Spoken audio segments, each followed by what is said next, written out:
Assalamualaikum. Tak kenal, maka tak sayang. Saya Ishak, mahasiswa FEB UMC Angkatan 2017. Salam kenal ya.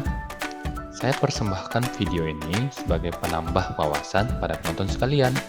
Dan tentunya sebagai pemenuhan tugas saya di mata kuliah audit syariah yang diampu Bapak Birton, dosen FEB UMJ. Nah, saat ini topik pembahasan kita ialah audit syariah dan fungsi audit internal di bank syariah. Pokok-pokok pembahasan kita yaitu problematika yang dihadapi Dewan Pengawas Syariah, mekanisme kerja atau aktivitas Dewan Pengawas Syariah, dan audit internal sebagai ujung tombak audit syariah. Kita mulai dengan mengenal audit syariah ya. Oh iya, untuk mempermudah penjelasan, saya memilih Bank BCA Syariah sebagai model contohnya. Audit syariah pada entitas syariah dikenal dengan istilah Dewan Pengawas Syariah yang disingkat DPS. Dewan Pengawas Syariah merupakan badan independen yang direkomendasikan oleh Dewan Syariah Nasional Majelis Ulama Indonesia pada entitas syariah.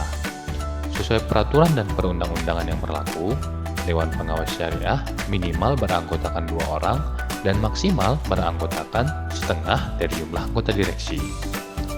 Khusus pada BCA Syariah, sesuai aturan yang telah ditetapkan, mengatur jumlah anggota Dewan Pengawas Syariah maksimal 3 orang saja.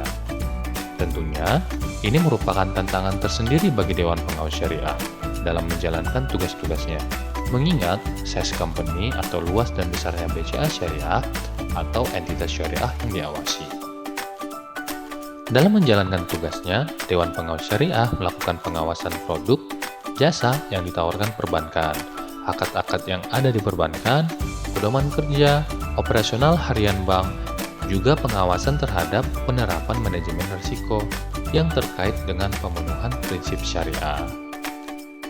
Juga melaksanakan kepatuhan pada prinsip good corporate governance yang telah ditetapkan. Ini tidak lepas dari peran Dewan Syariah Nasional. Dewan Pengawas Syariah juga berperan untuk mereview dan menyetujui kebijakan, melakukan inspeksi, melakukan pengawasan melalui rapat direksi, rapat yang dianggap strategis, dan hal semisalnya.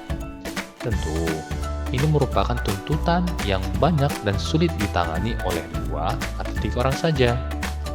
Efektivitas pelaksanaan tugas dan tanggung jawab Dewan Pengawas Syariah dilakukan melalui rapat yang wajib diselenggarakan paling kurang 1 kali dalam 1 bulan, dihadiri oleh Dewan Komisaris, Dewan Pengawas Syariah, direksi, dan unit-unit kerja.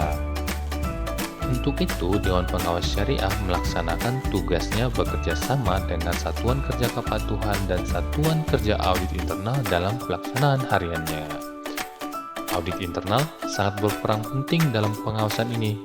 Sebab itu, fungsi audit internal melaksanakan pengawasan secara independen dengan cakupan tugas yang memadai dan sesuai dengan rencana pelaksanaan maupun pemantauan hasil audit. Secara garis besar, Satuan Kerja Audit Internal bertanggung jawab kepada Presiden dan dapat berkomunikasi langsung dengan Dewan Komisaris, Komite Audit, serta Dewan Pengawasan Syariah untuk menginformasikan hal-hal berkenaan dengan aspek syariah. Jadi, Dewan Pengawas Syariah bertugas dan bertanggung jawab sesuai prinsip good corporate governance, serta memberikan saran dan nasihat kepada direksi terkait pelaksanaan kegiatan bank agar sesuai dengan prinsip syariah. Good corporate governance dibagi menjadi 3 bagian. Pertama, governance struktur, yang mana pengangkatan anggota Dewan Pengawas Syariah harus memperoleh persetujuan Otoritas Jasa Keuangan dan atas rekomendasi Majelis Ulama Indonesia. Kedua, governance proses, yaitu pengangkatan dan pemberhentian Dewan Pengawas Syariah atas rekomendasi dari Komite Nominasi dan atau Komite Remunerasi dan Nominasi, dan memperoleh persetujuan dari rapat umum pemegang saham. Governance proses juga merupakan pelaksanaan tugas dan tanggung jawab sesuai prinsip yang telah ditetapkan dan mengawasi kegiatan bank agar sesuai dengan prinsip syariah. Yang ketiga ialah governance outcome, yaitu risalah rapat, pengungkapan dissenting opinion secara jelas, dan menyampaikan laporan hasil pengawasan kepada otoritas jasa keuangan. Untuk penilaian kinerja, Dewan Pengawas Syariah melakukan penilaian secara mandiri dan disampaikan kepada otoritas jasa keuangan untuk mendapatkan persetujuan.